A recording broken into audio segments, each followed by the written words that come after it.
El tema que me entregaron es siguiendo esta serie de Más que un rabino, con el título La coronación anticipada, y yo diría hoy la gloria anticipada, para el tema de hoy, en el monte de la transfiguración. Hay 3 pasajes en la palabra de Dios que están los que toman nota, y a propósito voy a dar muchas referencias y contenidos en un momento, pero después voy a explicarle cómo va a ser la objetividad de cumplir no solo una enseñanza instructiva y práctica. Hay 3 pasajes en la palabra de Dios que relatan este hecho, que se complementan. Lucas capítulo 9, 28 al 36, Mateo 17, del 1 al 9, y Marcos 9, del 2 al 13. Yo elegí, oré, cuál de los 3 pasajes tomar como base. Y tenía mucha información del análisis exegético, porque yo leo mucho a Samuel Peremillo con su libro de Mateo, pero realmente me metí anoche en la palabra de Dios y oraba y leía un pasaje, leía el otro, buscando cerrar anoche cuál de los 3 pasajes investigados iba a ser la base del mensaje. Y hubo 2 cosas que me llamaron la atención del pasaje de Lucas. Entonces vamos a hacer la base del pasaje de Lucas. Y en un momento yo voy a hacer mención de qué fueron las 2 cosas que me hicieron llamar. Pero tomando la base del pasaje de Lucas capítulo 9, desde el versículo 28 al 36, lo que vamos a hacer es incorporar la información complementaria y paralela tanto de Mateo 17 como de Marcos 9.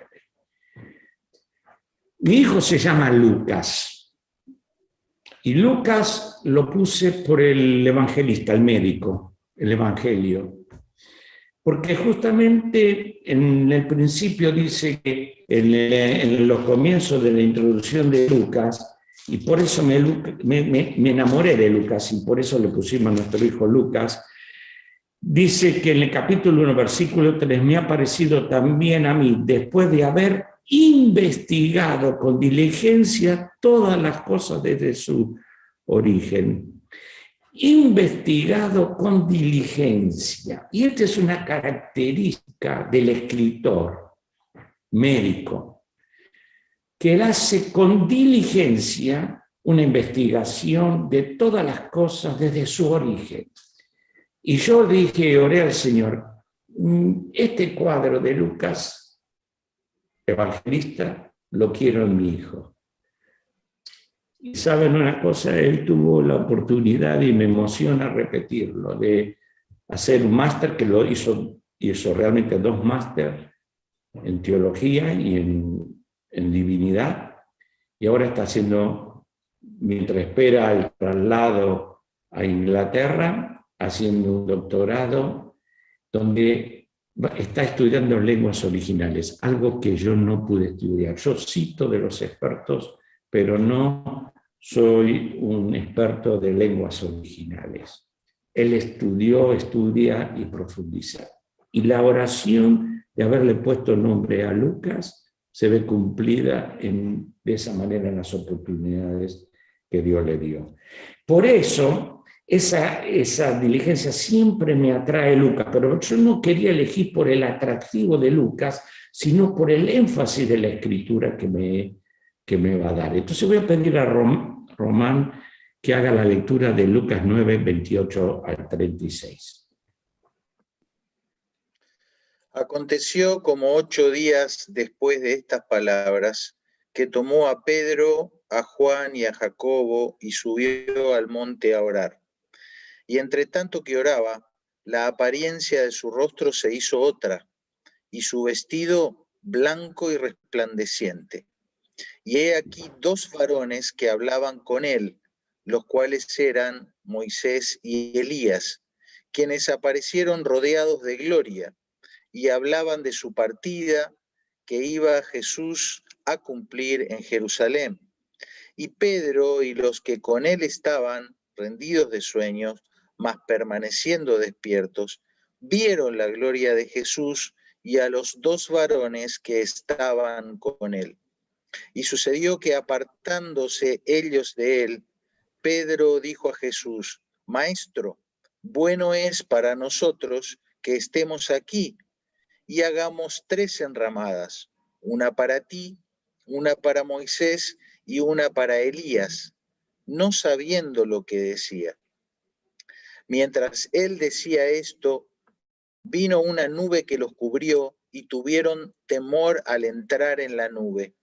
Y vino una voz desde la nube que decía: Este es mi Hijo amado, a él oíd.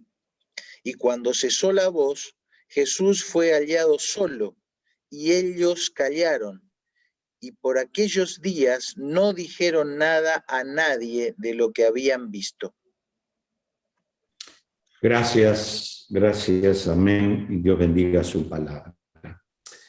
Un detalle que no dije, que iba a decir, es que después, Román, te voy a enviar 5 hojas que son el apunte de este estudio, para que los hermanos que no puedan tomar nota. A mí me gusta enseñar con PowerPoint, pero en el Zoom se hace complejo a veces. Entonces, prefiero enviar las notas. Y así que si alguno se pierde en algún momento y toma nota, el Word del apunte, el resumen realmente lo van a tener. El monte de la transfiguración. Qué lugar precioso, qué texto tremendo, qué profundidad hay. Realmente cuando me dieron el tema me sentí muy desafiado para presentarlo. Yo soy más predicador que maestro. Entonces el esfuerzo de enseñar contenidos como los que están aquí requieren mucho tiempo para mí en la elaboración y el estudio. Me fluye más la predicación. ¿Qué es el monte de la transfiguración? Simplemente podemos decir que fue una manifestación breve de su gran gloria. Eso es lo que sucedió. Pero también fue un anticipo de lo que el Señor había revelado y lo que el pueblo esperaba del Mesías que iba a reinar en esta tierra con gloria.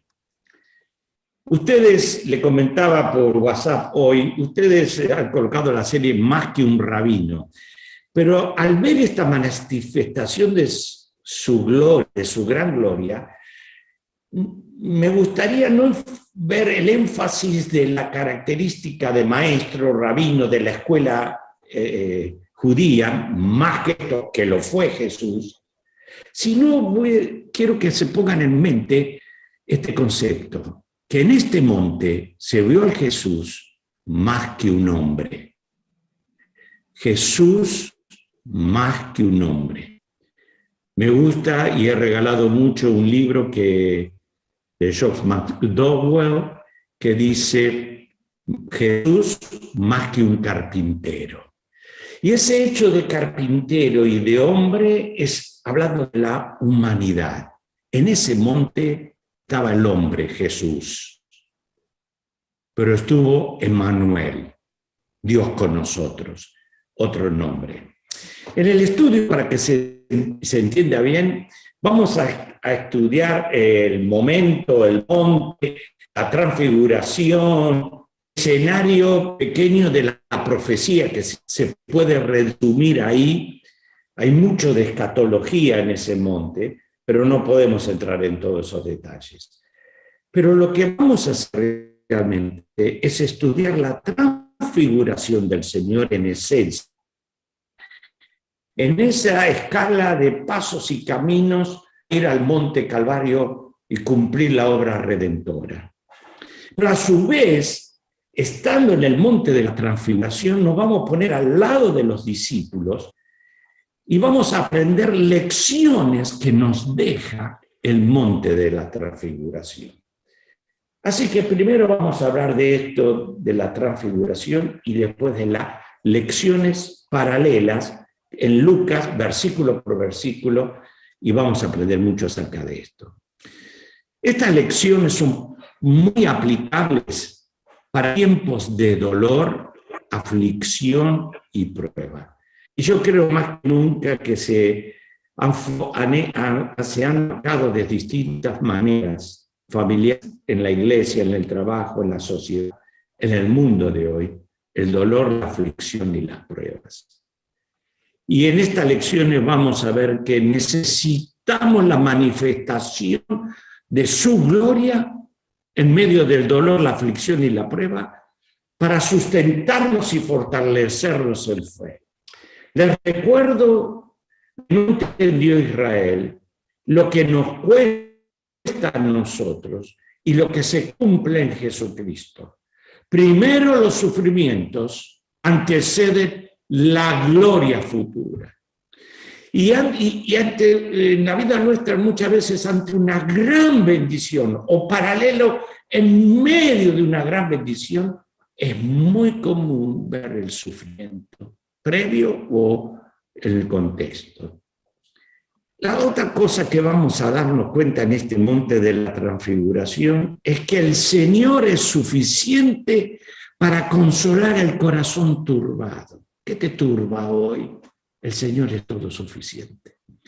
Y por último vamos a aplicar que oír la voz del Señor en el monte de la transfiguración fue un mandato de Dios y es un mandato de Dios hasta el día de hoy. Bueno, miremos un instante en Lucas cómo comienza el momento. El momento dice, aconteció como 8 días después de estas palabras. ¿Cuáles palabras? Las que están en el versículo 27, para resumirlas, el anterior. Pero os digo en verdad que hay algunos de los que están aquí presentes que no gustarán la muerte hasta que vean el reino de Dios. Y ahí él, después de resumir todo lo que aconteció antes, vamos a decir algo. Ustedes presentes tendrán una manifestación del reino. No era el establecimiento del reino, era un anticipo del reino. Y después iban a morir. Y eso es lo que sucedió en el monte de la transfiguración. Lucas dice 8 días después. Bueno, ¿qué pasa cuando leemos Marcos y Mateo? Dice 6 días después, lo pueden ver allí. Están justamente en la lectura de Mateo, el capítulo 17, versículo 1, y Marcos, el capítulo 9, versículo 2, porque el versículo 1 está dividido del capítulo 9 que pertenece realmente al capítulo anterior. Por eso comienza en el versículo 2. ¿Por qué dice 8 días después? ¿Que es un error? No, no es un error. Lucas, como dijimos en la introducción, era muy específico al estilo judío. Y al estilo judío contar los días, como por ejemplo el sabático, el sábado, era en el caer de la tarde del sol, por decirlo de esa manera, y la mañana. Eso componía un día, eran parte de un día. Entonces, Mateo y Marcos cuentan 6 días, pero Lucas cuenta desde el día anterior a la tarde y a la mañana siguiente, para que se entienda por qué dijo. Así que es una contradicción. Él tomó el intervalo de los 6 días y agregó justamente lo primero, lo último que antecedía a ese hecho. El monte de la transfiguración, hablemos del monte un poquito. No vamos a detenernos mucho porque no se puede especificar ni por las escrituras, ni los comentaristas pueden tener una inclinación o preferencia. La tradición dice que es el monte Tabor, al oeste del mar de Galilea.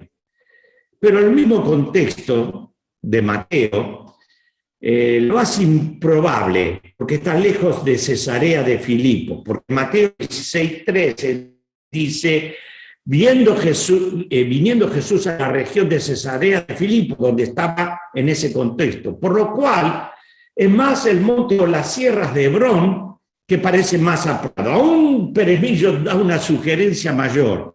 cree que no puede ser tal vez el monte, pero no lo afirma porque nadie lo puede afirmar, él mismo dice. Porque Hermono, cuando bajan, hay multitud de gente y era muy improbable. Entonces él dice que tal vez fue Jarmut en el Alta Galilea, ese monte. No podemos decir cuál, pero existió. Hay testimonio de esto. La transfiguración.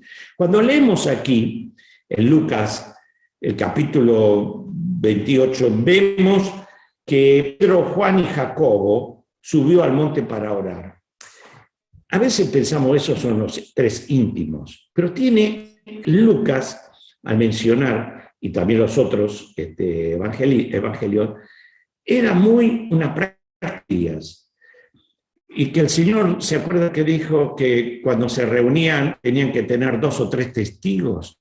Para validar un hecho, y el Señor sabía lo que iba a acontecer, se requerían 2 o 3 testigos, mejor 3 testigos. Y elige 3, no solo por la intimidad, sino porque quería que haya testigos, como en la ley judía o la práctica judía lo tenía. Pero el versículo 29 dice, en tanto que oraba, la apariencia de su rostro se hizo otra. Eso es lo que dice Lucas. Y a mí me gusta que lo explica. La apariencia de su rostro se hizo otra. Y su vestido blanco y resplandeciente. Lo que sucede es que Mateo y Marcos ahí usan una palabra que vamos a describirla ya. Dicen los dos, Mateo dice, se transfiguró delante de ellos. Lo mismo lo dice Marcos. Transfiguró es una palabra que es conocida en el uso nuestro, pero en la Biblia tiene un sentido muy extraordinario y pocas veces es citada. La palabra es metarfo, de la raíz de la palabra de lo que con nosotros metamorfosis. Implica un cambio de forma esencial, no es un cambio superficial o externo. Es 2 formas de una misma esencia. Cambio de forma, metamorfosis. Es un cambio profundo en la forma de una persona o cosa. Nosotros conocemos bien la oruga que experimenta la metamorfosis y se convierte en mariposa. Se ve cambios externos, pero en realidad es un cambio orgánico por dentro. En el monte de la transfiguración, el Señor experimentó esa metamorfosis que cita Mateo y Marcos, y aquí dice, la apariencia de su rostro se hizo, hizo otra. En cristología tenemos que entender algunas cosas. Hay 3 verdades aquí: cristología, estología y en sí mismo la enseñanza del ministerio del Señor Jesucristo terrenal. Jesús es 100% hombre y 100% Dios. Muchas veces en un himno cantamos esta expresión: divinidad y humanidad están en la misma persona de Jesús, están en Él. En Filipenses capítulo 2, versículos 7 y 8, leemos lo siguiente, y vamos a hacer la lectura en Filipenses 2. Filipenses 2, versículos 7 y 8. Sino que se despojó a sí mismo. Esta palabra es de la kenosis, vaciamiento, que es una renuncia a sus atributos, no. Un vaciamiento de su gloria, pero nunca renunció a sus atributos de deidad. Tomó forma de hombre, por eso tomando forma de siervo, hecho semejante, estando en la condición de hombre, se humilló a sí mismo, haciéndose obediente hasta la muerte y muerte de cruz. Es el hombre perfecto que muere como Cordero de Dios para quitar el pecado del mundo y resucita victorioso y asciende a la gloria para redimirnos de la maldición del pecado. Extraordinario. Murió no un cordero como los corderos de la ley mosaica, sino el cordero de Dios hombre. 100% hombre, pero 100% Dios. Para entenderlo un poquito más, ese concepto, y luego avanzar en las aplicaciones, vayamos al Evangelio de según San Juan, capítulo 17, y entender ese vaciamiento, pero al mismo tiempo no perdiendo los atributos y siendo un hombre perfecto, sin pecado. En la oración final de Juan 17 del Señor Jesucristo, dice el versículo 5, ahora pues, Padre, glorifícame ahora con aquella gloria que tuve contigo antes que el mundo fuese. Le pareció siempre y se despojó de esa gloria. ¿Qué sucede en el monte de la transfiguración? Se muestra un poquitito de esa gloria. En el nacimiento virginal de Cristo vemos un cuadro muy interesante en Mateo 1, 18 y 16. Cuando ve allí que la Virgen concibe del Espíritu Santo. Pero dice el versículo 16, que viene la genealogía, José, marido de María, no padre de Jesús, de la cual, no de los cuales, de los dos, María y José, nació. Extraordinario. En el monte, aquí el Señor fue glorificado y en su cuerpo glorificado vendrá para establecer el reino. Esto es lo maravilloso que aconteció allí. Pérez Millo lo ilustra tan clarito con una forma. Cuando él dice que tomó forma de hombre, despojando y haciéndose vacío, y tomó forma de hombre, es como cuando nosotros nos ponemos, como si el Señor se puso con el cuerpo humano un mameluco a su ser divino. Un mameluco, no sé cómo le dicen ustedes, un overol, ese que tiene un cierre grande que usan especialmente los mecánicos, los trabajadores hasta acá arriba. En el monte de la transfiguración estaba el hombre, Jesús con ese mameluco de cuerpo humano, y abrió un pedacito el cierre y salió de adentro ese esplendor, ese resplandor maravilloso que vamos a describir más adelante. Quiero seguir y terminar la escena de la transfiguración, pero viéndola proféticamente. Aparecen todos los elementos necesarios en el reino futuro de nuestro Señor Jesucristo. Y acá está una manifestación. Y es un escenario interesante como en una miniatura. Es este. Está el Señor, está Moisés, está Elías, está Pedro, Jacobo, Juan, y bajando se encuentra con la multitud. Y eso es un resumen en una miniatura de lo que va a ser el futuro reino, cuando descenderemos con el Señor Jesucristo del cielo, porque primero vamos a ser arrebatados, 7 años después de gran tribulación aquí, tendremos en el cielo el tribunal de Cristo, la boda del Cordero, y descenderemos con Jesucristo, habrá el juicio de las naciones y Israel será establecida, gobernará, se sentará en el trono de Israel, de David, y el reino va a ser de un esplendor extraordinario, y hasta que lleguemos después a la gran transformación de cielos nuevos y tierras nuevas. Extraordinario. Pero el escenario aquí es así.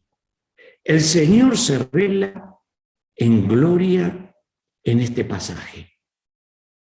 Su gloria se manifiesta. ¿Cómo va a ser la gloria de Él en su reino? No es en humillación como fue en la cruz. Aquí está la gloria del Señor. Moisés representa la ley, por lo que dice el texto bien clarito, en la palabra de Dios, volviendo a Lucas, dice bien clarito, he aquí 2 varones que hablaban con él, los cuales eran Moisés y Elías, quienes aparecieron rodeados de gloria, estaban glorificados. Entonces Moisés, la ley, ya glorificado, representa a los redimidos después de la mente que ha entrado a este reino, que son los salvos del Antiguo Testamento. Maravilloso. Luego está Elías, que representa a los profetas, también glorificado. Representa a los redimidos que después del rapto han entrado al reino. Los muertos en Cristo resucitarán primero. Nosotros que vivimos seremos transformados, entraremos en la gloria y vendremos. Extraordinario. Pero está Pedro, Juan y Jacobo, que ellos todavía ahí no estaban glorificados. Se vio la glorificación de Jesucristo allí en su cuerpo, se vio glorificado a Elías y Moisés, pero Pedro y Jacobo no estaban glorificados. Entonces, ahí, al no estar glorificados, representan lo que sería por ahora a Israel, el reino futuro, sin glorificación. Y luego bajando del monte al pie, representa esa multitud. Como dice Mateo, llegaron al gentío. Como dice Marcos, llegó donde estaban los discípulos y gran multitud. Aquí en capítulo 9, versículo 37, y al día siguiente, cuando descendieron del monte, una gran multitud les salió al encuentro. Y eso representan las naciones que estarán bajo el gobierno de Israel y del Mesías sentado en el trono de David. Este gran escenario y brillante manifestación de su gloria y proyección extraordinaria de su futuro reino en esa descripción de interpretación bíblica tan brillante, aprendemos y ahí tomamos la enseñanza del monte de la transfiguración y los hechos a lecciones prácticas para nosotros. Aprendemos que hay, y si quieren, anoten esto y después lo verán, 7 gloriosos privilegios que tenemos los creyentes. Bueno, para aprender y tener acción práctica se requiere acción. Entonces, para construir las acciones, tenemos que buscar verbos. Los verbos son los que nos muestran la acción. Y aquí estas 7 acciones son 7 verbos y de cada uno vamos a aplicar las verdades. Primero, la palabra o la acción es estar. Segundo, ver. Tercero, valorar. Cuarto, admirar. Quinto, experimentar. Sexto, oír. Y séptimo, testificar. Y todo esto está en el monte de la transfiguración. Tomamos, como dijimos, la base de Lucas y lo ponemos con paralelismos. Déjenme decir algo de mi vida ministerial personal. Fui enseñado, siendo llamado ministerio con mi esposa, a ser discípulos de los jóvenes, a influenciar a muchos para hacer el liderazgo. Hoy muchos alumnos ya están en el pastorado, sirviendo en las misiones, otros en la iglesia local, hombres y mujeres. Me enseñaron algo, enseñé doctrina a los jóvenes, pero en forma práctica. No en una sola forma teológica instructiva. La doctrina es práctica. Y el monte de la transfiguración, con cuántas hermosas verdades de cristología, escatología y la esencia de la vida cristiana, soteriología, nos deja muchas lecciones prácticas. Y me acostumbré a enseñar doctrina con lecciones prácticas. Me fluye y me enseña y son de la propia experiencia. Bien, no olvidemos la primer glorioso privilegio. El versículo 28 lo cita: estar a solas con el Señor. Pecadores perdonados, este es un gran privilegio. Estar a solas, la vida de íntima con el Señor. Marcos 9, el versículo 2, lo dice de esta manera: los llevó aparte solos. También lo dice Mateo. Mateo lo dice, los llevó aparte, pero Marcos dice solos, en la intimidad. El monte de la transfiguración nos muestra que para experimentar la gloria de Dios y esa gloria nos sostenga en medio de las pruebas, dolores y aflicciones, tenemos que entender que es un gran privilegio en la intimidad. Sin esa vida de intimidad no estaremos en el monte de la gloria del Señor. Obediencia es necesaria para la gloria. Y la visión de la gloria nos hace más obedientes. Estaría todo el tiempo hablando de esa intimidad. Conclusión de esta primera lección que aprendemos: ¿cómo es nuestra vida íntima en el Señor? ¿Saben una cosa? Cuando surgió esto de la pandemia y la cuarentena y todo lo demás, y la iglesia se tuvo que detener y quedamos perdidos, ¿qué hacer? Los ministerios, los institutos bíblicos, las escuelas bíblicas, las congregaciones, los ministerios a las cárceles, los ministerios a los orfanatorios, a todos los lugares que hay ministerio, evangelismo en la calle, las horas felices. Nos quedamos sin eso. ¿Sabe con qué fluyó y creo que inyectó? Algunos los apagó, pero a otros fortaleció en la vida íntima con el Señor de la oración y la comunión. Eso produce la prueba. Pero voy a ser un poco más rápido porque el tiempo se está yendo. En segundo lugar, dijimos que es ver. El glorioso privilegio de ver la majestad del Señor. Y acá en el versículo 29 dice que su vestido blanco y resplandeciente. Esto es extraordinario.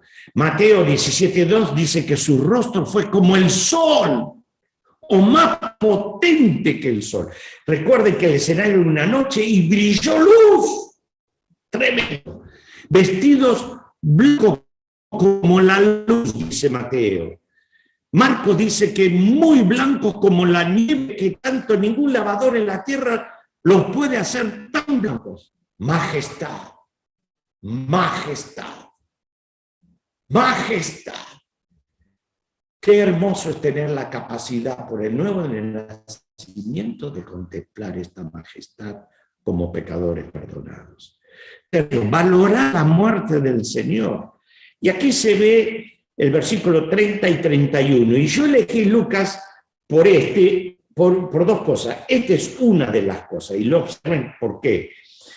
30. He aquí dos varones que hablaban con él, cuáles eran Moisés y Elías, quienes aparecieron rodeados de glorias y hablaban de su partida que iba Jesús a cumplir en Jerusalén. Muerte de los hechos por los cuales vino a este mundo. Y ellos ahí valoraron o escucharon, y el relato de Lucas lo testifica, que la conversación se escuchó. Es interesante que Lucas habla solo del contenido de la conversación. No lo hace Mateo, no lo hace Marcos. Y me da la impresión que es el objetivo de mostrar a Jesucristo como hombre. Por eso lo cita y lo menciona. Extraordinario valorar la muerte del Señor. Pero es potente la resurrección, como vamos a ver al final. Cuarto, admirar la gloria del Señor. El versículo 32 también, como dijimos, dice que vieron la gloria de Jesús, la apariencia de su rostro se hizo otra, y lo que hemos citado en la introducción se transfiguró delante de ellos. Pedro escribe en su segunda carta, capítulo 1, versículos 16 y 18, y tan marcado que lo refleja. Porque no hemos dado a conocer la venida de nuestro Señor Jesucristo siguiendo cosas místicas, fábulas artificiosas, sino que habiendo visto con nuestros propios ojos su majestad. extraordinario. Pues cuando él recibió del Padre honra y gloria, le fue enviada desde la magnífica gloria una voz que decía: este es mi Hijo amado en el cual tengo complacencia. Y nosotros oímos esta voz enviada del cielo cuando estábamos con él en el Monte Santo.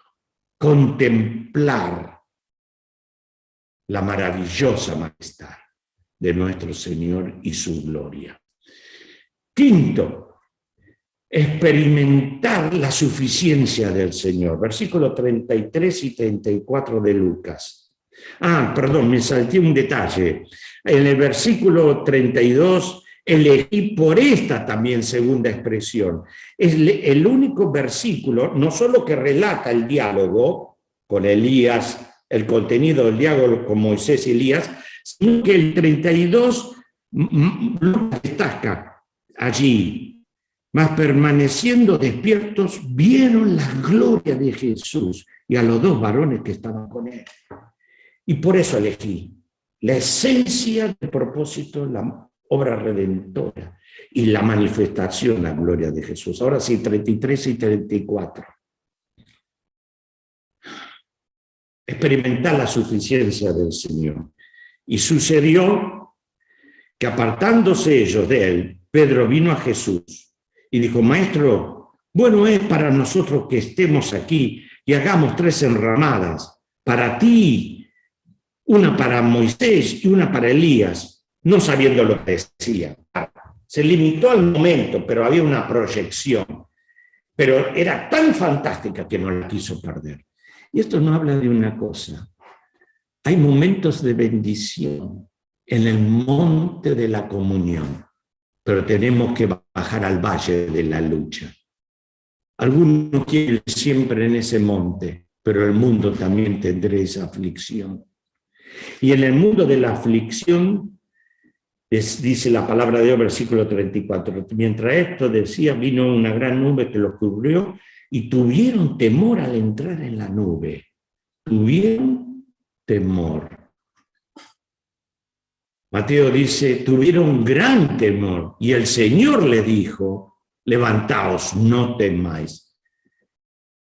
Y dice Marcos, que no vieron a nadie, como dice aquello, y agrega esta frase, sino que vieron solo a Jesús. Querido, Hebreos nos dice bien clarito, puesto los ojos en Jesús. ¿Sabe por qué hay conflicto entre hermanos? Porque sacamos los ojos de Jesús. ¿Sabe por qué nos deprimimos y nos caemos en tristeza y en aflicción? Porque sacamos los ojos de Jesús. Un siervo de Dios, estaba yo visitando, mayor, muy anciano, afuera del templo, se le acerca a un miembro de la iglesia, interrumpe y dice, hermano, fulano, y le tiró y le vomitó un volcán de problemas con un hermano. Este anciano hermano lo miró y le dijo, querido, tu problema no es el hermano, tu problema es que sacaste los ojos de Jesús. Y en mi vida, si yo hubiera sacado los ojos de Jesús, hoy no hubiera estado todavía firme en el camino del Señor. Experimentar la suficiencia de Cristo. Él es todo suficiente. Quita los temores. Pongamos los ojos en Jesús. Versículo 35. Y vino una gran voz de la nube que decía, este mi Hijo amado, a él oíd. A él oíd es una orden de Dios. Mateo agrega, este mi Hijo amado, y agrega, en quien tengo complacencia. Pero, lo relata Mateo, pero Pedro lo experimentó y lo dice en la epístola en segunda carta. Oír la orden del Señor. La aplicación final va a estar en este oír. Por último, testificar de la resurrección del Señor. 36. Cuando cesó la voz, Jesús fue hallado solo y ellos callaron y por aquellos días no dijeron nada a nadie de lo que habían visto. Si nos quedamos aquí con este relato del 36, que yo elegí este pasaje, y no leemos Mateo y Marcos, perdemos un detalle muy importante, porque En Mateo 17:9 Jesús les mandó: no digas a nadie la visión hasta que el Hijo del Hombre resucite de los muertos. Lo mismo relata Marcos. Entonces el Señor le dio mandato que esperaran y no dijeran nada hasta la resurrección, porque deberían testificar del poder de la resurrección, y así fue y así lo hicieron. Bueno, me dieron 40 minutos y ya veo en el reloj que tengo 40 minutos y 20 segundos, por lo cual tengo los minutos finales para cerrar con una aplicación final. Volviendo al punto de oír la voz del Señor. Oír la voz del Señor es la orden de Dios para nosotros hoy. La palabra de Dios dice que debemos estar prontos para oír. ¿Para oír qué? Y hay 4 cosas que quiero citar. Las voy a mencionar brevemente y verán todos los versículos que apoyan, y cito rápidamente algunas palabras ahora en el final porque ya el tiempo se fue. ¿Oír qué? La voz del Señor. Es oír en primer lugar la voz de su palabra. Es la voz de su palabra para nuestra salvación. Es la voz de su palabra para un verdadero discípulo. En Juan capítulo 5 dice: el que oye mi palabra y cree que envió, tiene vida eterna y no vendrá condenación, mas ha pasado muerte a vida. Oír su palabra para salvación. Juan 31:32 dice: si vosotros permaneciereis en mi palabra, seréis verdaderamente mis discípulos. Saber oír la palabra es la voz que Dios pidió que escucháramos. En segundo lugar, saber oír la voz de sus obras, que fortalece nuestra fe, como Juan capítulo 5:36 dijo el Señor: porque las obras que el Padre me dio para que cumpliese, las mismas obras que yo hago, hablan, testifican de mí, que el Padre me ha enviado. Y en Juan 10 dice: aunque no me creáis a mí, creed a las obras que tienen su voz y su mensaje, del poder para obrar para Dios. Y esta es la lección para aprender, para fortalecer nuestra fe. En tercer lugar, es la voz de la sangre. ¿Para qué es? Para nuestra santificación. Colosenses 1:14 dice: en quien tenemos redención por su sangre y perdón de pecados. Apocalipsis 1:5 en la parte final dice: el que nos amó y nos lavó de nuestros pecados con su sangre. Purificarnos, santificación posicional y en toda manera de vivir. Por eso dice: si confesamos nuestros pecados, Él es fiel y justo para perdonarnos nuestros pecados y limpiarnos de toda maldad con su sangre. Por último, la voz del Espíritu para nuestra transformación. Y este es extraordinario pasaje. Y aquí aparece otra vez metamorfosis, metáfora. Por tanto, 2 Corintios 3:18, por tanto nosotros, mirando a cara descubierta, un espejo, la gloria del Señor. Lo que ellos pudieron ver en el monte de transfiguración, la palabra de Dios, no nosotros, con la palabra de Dios, por el Espíritu, somos transformados, metamorfosis, de gloria en gloria, en la misma imagen por el Espíritu Santo. La voz del Espíritu para transformarnos a la imagen de su Hijo. Por eso dice Romanos que fuimos hechos conforme a la imagen del Hijo.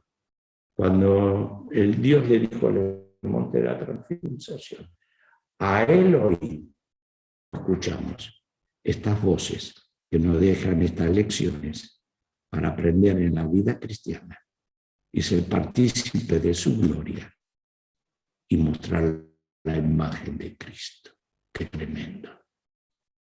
Un pecador perdonado, lleno de la gloria y esplendor eterno del Rey de Gloria. Y en este mundo lo experimentamos, pero lo experimentaremos y veremos en toda su plenitud. Amén. Amén. Maranata, el Señor viene. Queda poco tiempo que reflejemos la imagen de su Hijo por la transformación por medio del Espíritu y su palabra. Lecciones del monte de la transfiguración. Dios te bendiga.